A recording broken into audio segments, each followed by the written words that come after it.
So we are preparing to go live on the World Wide Web. Oh my God! Jay, I think we're live. I think we're live. I think we're live. It's that whole thing of like, we don't. I was just doing another live thing. I didn't know I was live, and I was cussing, and I was like, oh God. Oh well, thank God we didn't do that. I hope my mom wasn't watching. Hey everybody, it's Mike Pingel from the Mike Pingel Show. I don't know who named the show. It's a wonderful name. Today we have the amazing, the icon, you are an icon. So weird. Jay Rodriguez. Well, it's true. First off, yeah. What? Go ahead.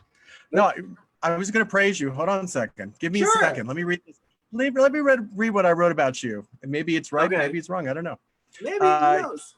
Who knows? Your career started on Broadway as Angel in the hit smash musical Rent. In 2003, Jay shot to overnight stardom as one of the stars of Bravo's hit show Queer Eye. He went on to star opposite Reba McEntire and Lily Tomlin in the hit comedy series Malibu Country. He also was on a regular, is on a regular. Who wrote this crap?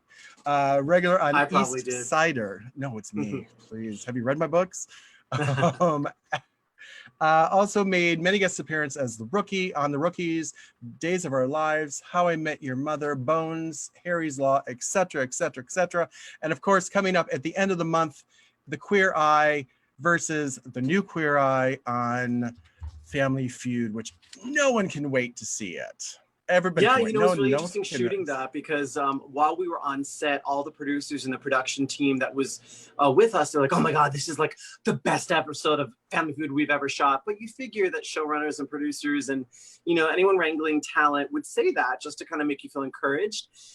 So imagine our surprise and delight that a show that is family friendly for households all across America that has a piece of nostalgia attached to it. We all grew up with it, decided to have a different kind of family focused and showcased on the show. And I told Steve, I don't know if it'll make the cut, but it would have killed to have seen that kind of representation as a kid and to understand that, there's all different kinds of families. Absolutely. Absolutely. That's exactly kind of family we need today and what we have today. And the clips I've seen around, the pictures, I think, looks really fun. So I can't wait to see it. When did you shoot that? So we shot it in February, first week February, and it was a really interesting thing because, I have been working in it for about 20, 30 years, and come October, for my first day in Rent was October 20th, 1997. So it's really been a long journey for me, and to be on a show like Family Feud was really a huge honor, but also you're at the liberty and the mercy of, where you stand on the platform. If you're closest to Harvey, you'll get the most questions because they work their way down the line, right? Yeah. I'm very pleased to say that I, even though I was not the closest to Harvey, that I had some really fun moments that I'm really excited for people to see. And I'm really proud of the charities that we were respectively fighting for. And, one of them does go home. One of the charities does win a good amount of money. So I'm really excited to see what people think of this, because it's kind of the first time you've seen, this is only all 9 of us. Unfortunately, Karamo had a scheduling thing. He couldn't appear. So, but this is the closest we've ever gotten to all being in the same room, which is fun. So you can't tell me if you guys beat the pants off the those new people, right? I can't say a dang thing. No, you have to tune in. You have to tune in to watch it. But I will say that, I definitely think it was a beautiful love letter to the show and a piece of nostalgia for anyone who enjoyed the original Queer Eye. The old gang, all 5 of us for the first time in years, were all able to be in the same room and make this show really kind of pop. It was really funny. And let's talk about, that's one of the questions on my list of things to ask about this series. I've known the story, but can you tell everybody how you became a part of that iconic group? Yeah, so Queer Eye had basically been pitched for years. They had a cast in a pilot episode. They think they pitched the show for 2 years. No one wanted it. And Bravo, which parent company is NBC Universal, decided that they would purchase it. And Bravo really wasn't on the map that much. They had Inside the Actors Studio, was kind of their big hit tentpole show. But beyond that, it was mostly replays of famous movies and such.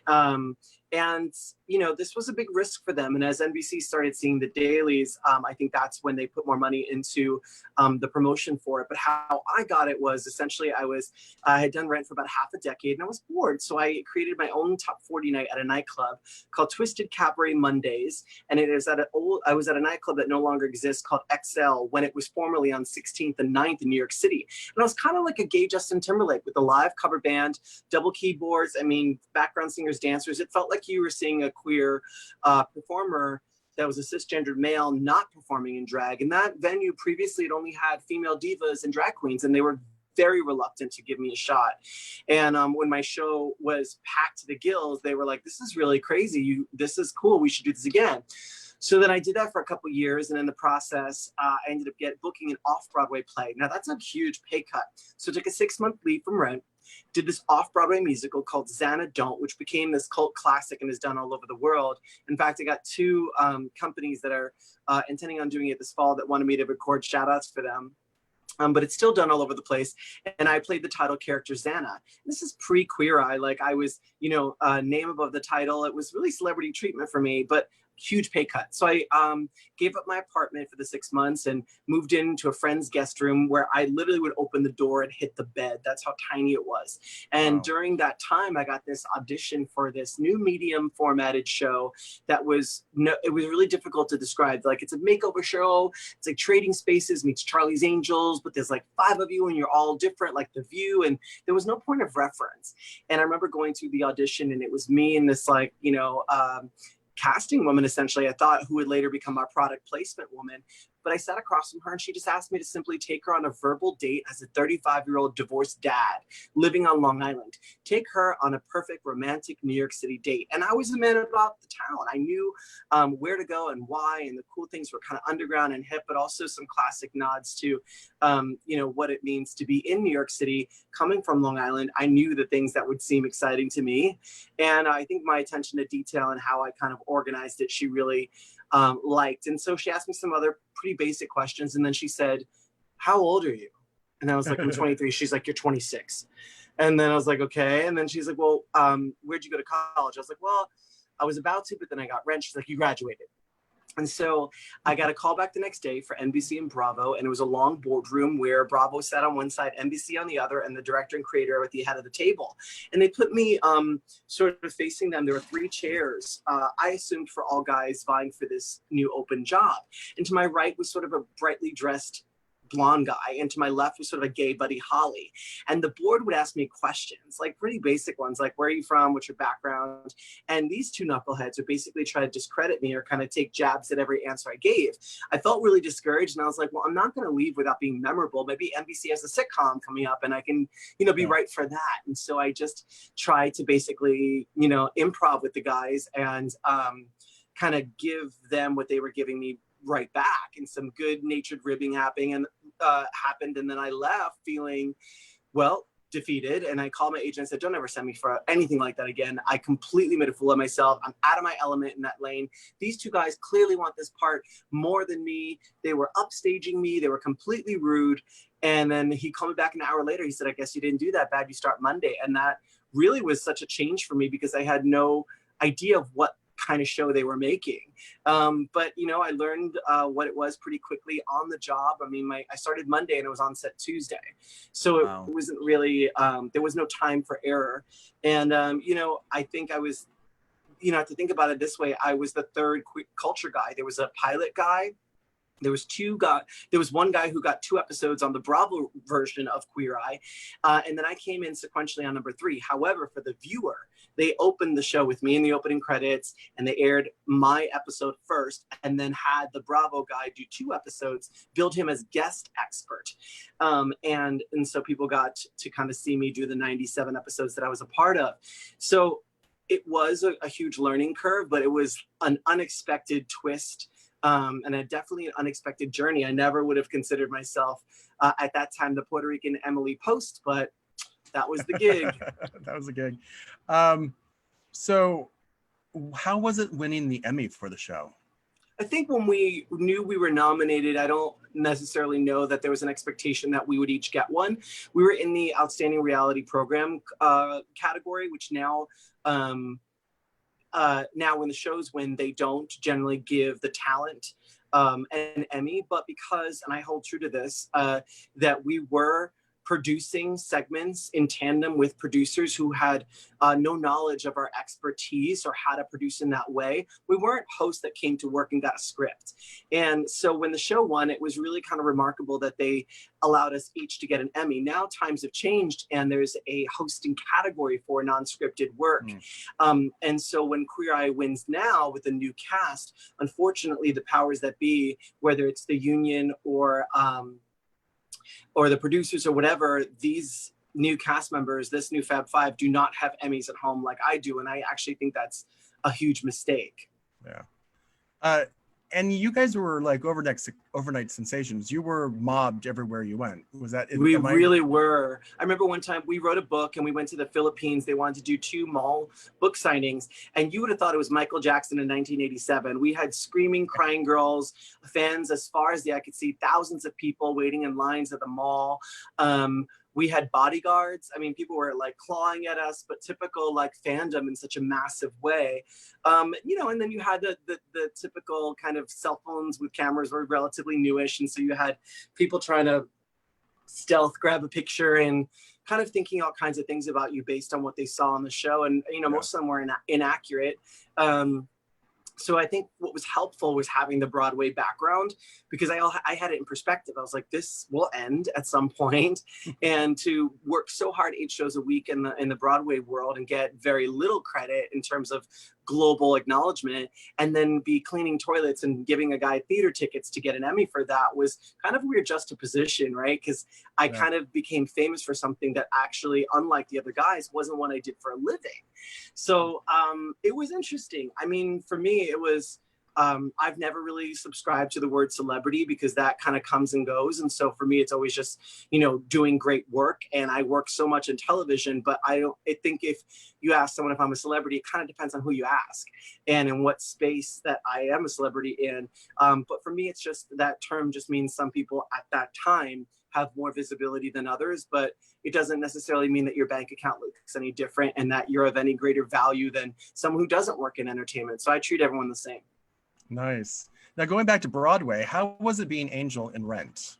It was shocking because I grew up in a very evangelical home and I didn't have exposure to pop music. Anything that I really learned about the outside world in terms of culture, music, or cinema was really via friends, or like, you know, bootleg copies of Rent that someone would burn me a copy of and I would write Amy Grant on it to smuggle it into the house as contraband.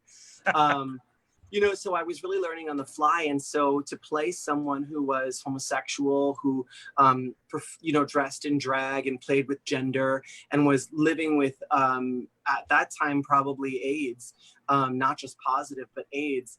And was tricky. What I had to fall back on was that I had lost my aunt and my cousin and watched their final years as my mom and I became their primary caretakers, you know, to people that quote unquote it shouldn't have happened to. They didn't represent the demographic of what we all were told were people that were at risk. And so to give Angel the humanity and compassion and the dignity that she so deserved was easy. The hardest part was kind of embodying the sexual, I don't know how to say sexual, but to be okay with you know, being on stage in front of thousands of people and being affectionate to another man. My first gay experiences were with one of the co-stars, you know, behind the scenes, and learning on the fly. It was remarkable. But I say one of the biggest moments was looking down at the seat I used to sit in as a fan, the Rush tickets I slept outside on the street for, to now be looking at that seat from the stage was incredibly humbling. And I think that's probably why I've kind of led my life with such humility, because you never know when your hard work and the moment align for you to have this kind of platform. So I think one of the biggest things was being stopped all the time about after the show. And I think that's one of the cool things about the work I've done. Most of it has been impactful culturally, and it's moved people and it's made them see things differently or open their mind about stuff. It started with Rent and it certainly continues with Queer Eye. Excellent. Well, let's talk real. How was it working with Reba and Lily? I mean, Reba, Malibu Country. So yeah, so for those who don't know, I was the first male to garner fame off reality to become series regular on a scripted network show. Catherine McPhee was the first female for, I believe, Smash. And so I was just thrilled to be a part of something that could really highlight my theatrical chops, because it was a sitcom with a live audience. So that stage kind of, sitcom style, line joke, it was easy for me to land those in the pocket. And when I went for the audition, the role was written African-American, working at a hip hop label, gatekeeper to the big guy, the higher up at this label. And this label used to represent the character of Reba, not the one from the first sitcom, but a new character. And I became her confidant and took her under my wing when my boss didn't want her. And I adorned this accent, and I made all these big, bold choices. I made my character queer. None of that was on the page. He wasn't meant to be this, sort of flamboyant, but like, don't cross him because he's from New York and he'll whoop your ass kind of guy. But I made that choice, and I was very pleased and pleasantly surprised that it was so beautifully supported by our executive producers, our writer, and our showrunner, and Reba, who really, from the moment she met me and my character, I think she really fought hard for me to get the job. Nice. Now I know you perform Buyers and Seller, which was just done by Michael Urie again, which is fantastic. Yeah, I didn't see yours, but how was it doing? Because that's a huge show to do, because it's just you, and I'm sure that script is huge. How was that for you to do? It's a 90-minute piece where you play about 7 to 8 different characters, and the premise of the piece is essentially based on a real true fact, which is that Barbra Streisand wrote a coffee table book about the construction of her Malibu dream home, in which she was intricate in the design process, and she also took many of the photographs of the home. But what people were very surprised to learn when you get the coffee table book is that she, in her farmhouse, which is adjacent to her house, downstairs she's built an entire French street from the 1800s to store her most precious belongings. So there's like a dress shop and a candy shop, and the dress shop has all her former costumes beautifully displayed. And so the fake premise of this play is, what if Barbara didn't want to go down there and have it be vacant, that she wanted to hire someone that would play basically an employee, so that when she looked at her belongings, whether it's the doll shop, the candy shop, or any of her cinema, that she felt like, it was a real functional place. And I play the guy that she hires. And the story is about, his own transformation, about wanting to be an actor and working with such a great icon, working for her, and the friendship they develop. But I think it gave me pause to go even to the audition. I refused several times because I knew that generally they hadn't cast a person of color. I have tattoos, I have a beard. I fell wildly out of type for what I had seen play the role before. But Gary Marshall, who had never seen the piece, had only read it, was determined to do something different with it. And from the moment I met him at my audition, I knew I desperately wanted the role. And when he cast me, I was so humbled. And then a couple weeks later, sadly, he passed, but I was the last person he ever cast in any of his projects. And his daughter, Kathleen, on his letterhead wrote me this beautiful note, saying just that. And she gave it to me along with his autobiography on opening night. And when someone sees something in you and it falls outside of type, and it moves toward progress and entertainment, you can't help but feel humbled by it. So the play was a beast, but I had an exceptional director, Dimitri Toscas, who really helped create these roles, or help guide me create these characters who are all so different, and it's just you, and you're trying not to be like da da da da da da da da. You don't want that.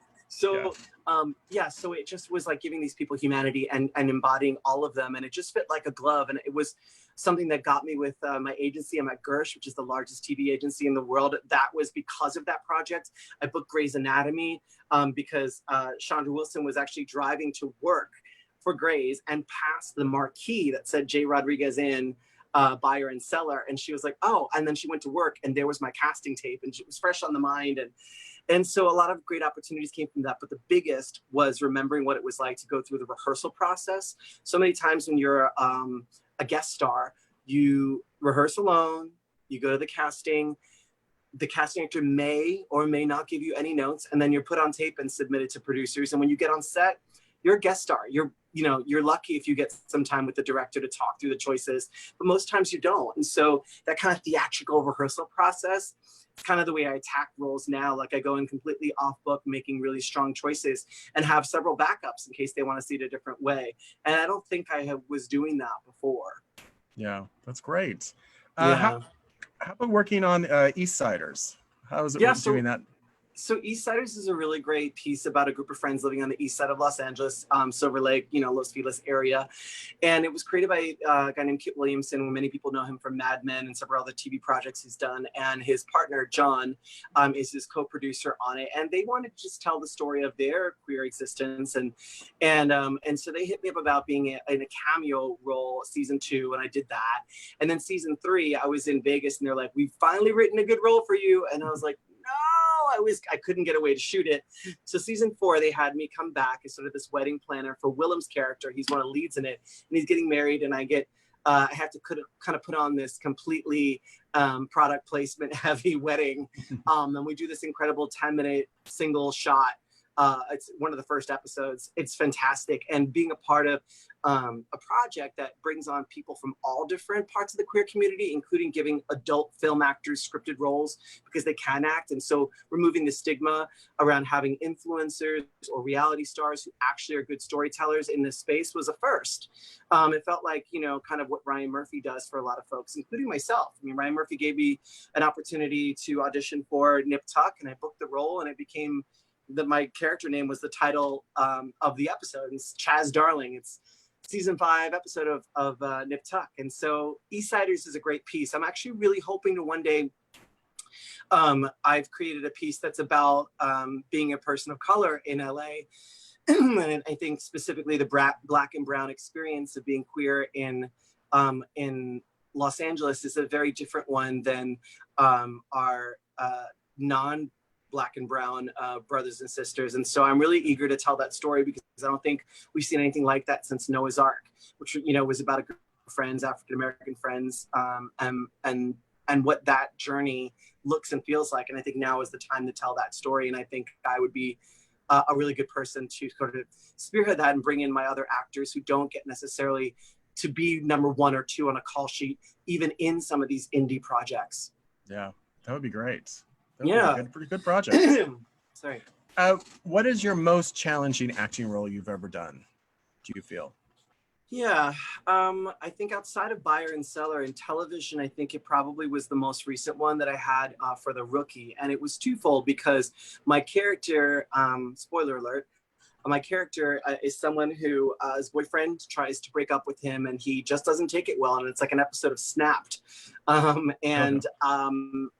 knew that I had just left a job and it was January and I was unemployed and I needed the work, to be honest. And when I saw the role, when it was sent to me by my agents, I thought, there's no way they're going to see me like this. I'm going to walk in. They're not going to think that, you know, whatever. And I just really, really honed in on the humanity of this role, which some people might define as a little psycho, and try to give him some heart and some sensitivity. And I went in there thinking 1 or 2 things are going to happen. 1, I'm either going to frighten this casting director so much she'll call security and have me escorted off the property, or 2, I'll get the role before I even get to my car, because I have to commit to this, what this character is.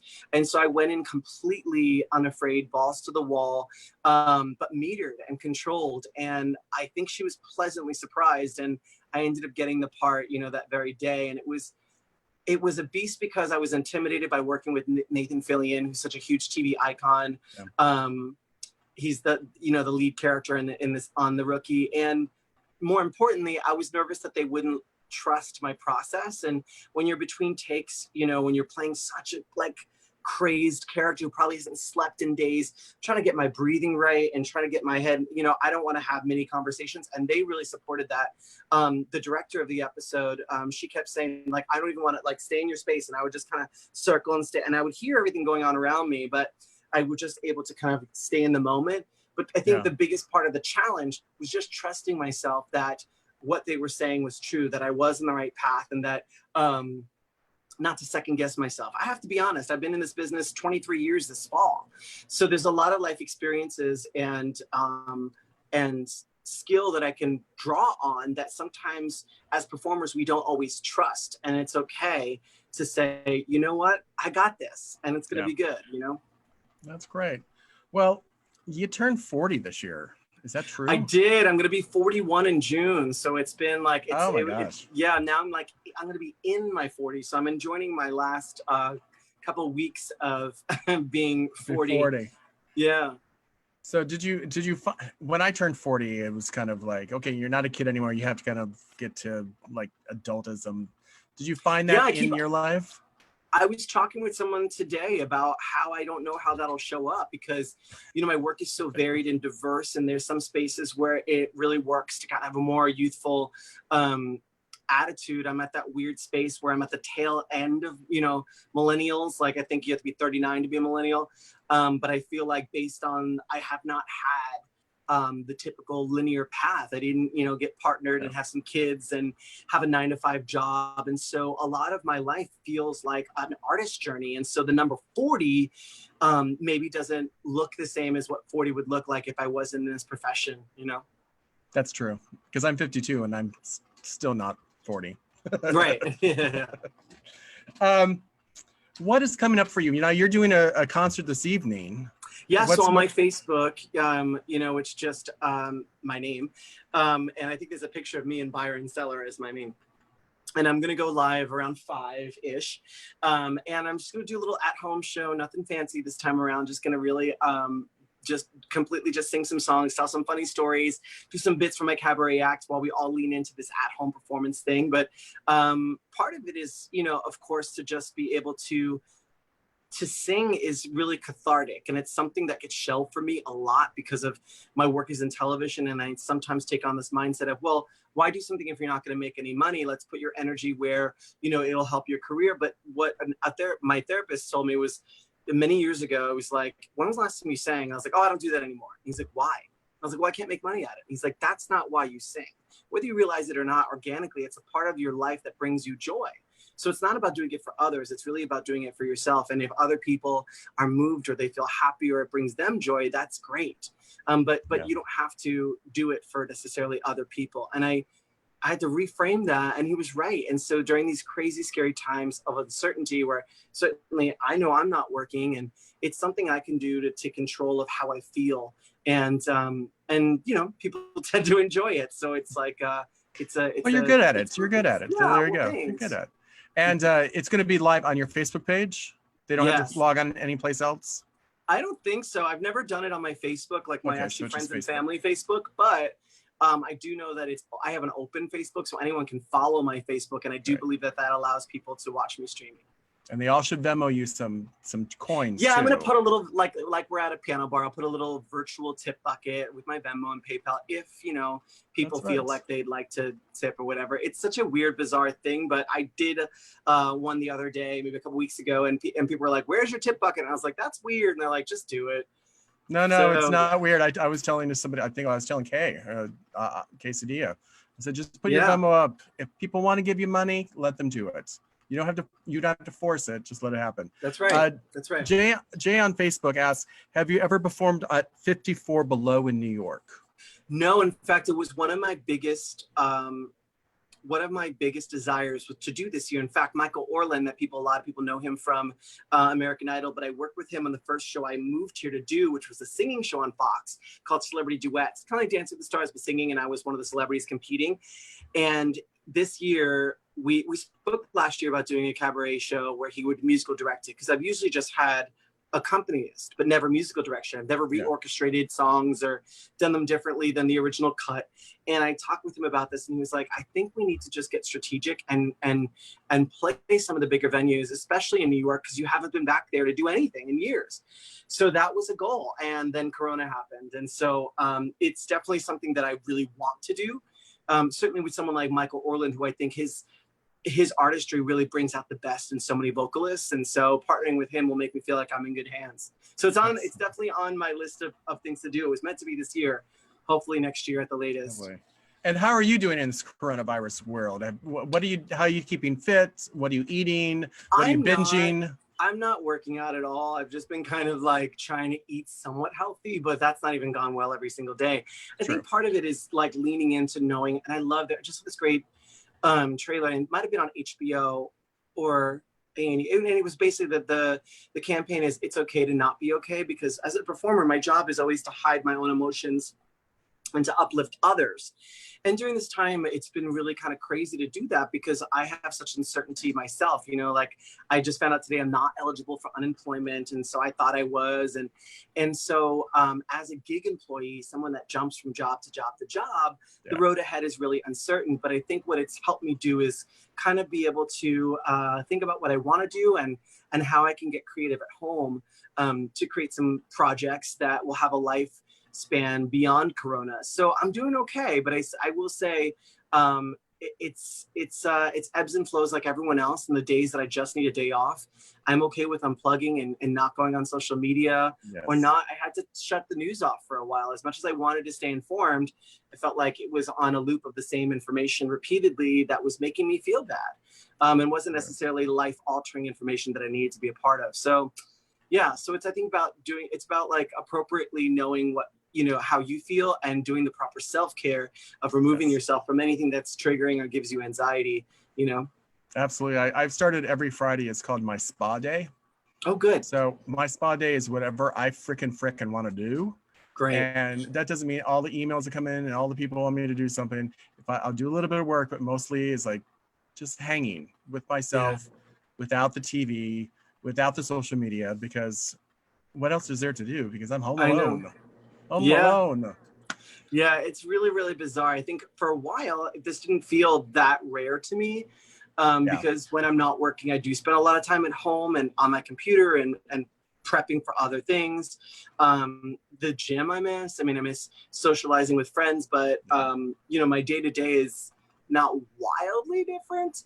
But what I will say is that I'm really looking forward to us being able to come together. But this time, like seeing so many people get so creative, I see people in a whole new light now. You know, so many of my friends that I had no idea, you know, were performers or even were artistic or any of the things that don't align with what you know them for. And now, you know, with all the spare time, you're getting to see people's passions come through and their vulnerability.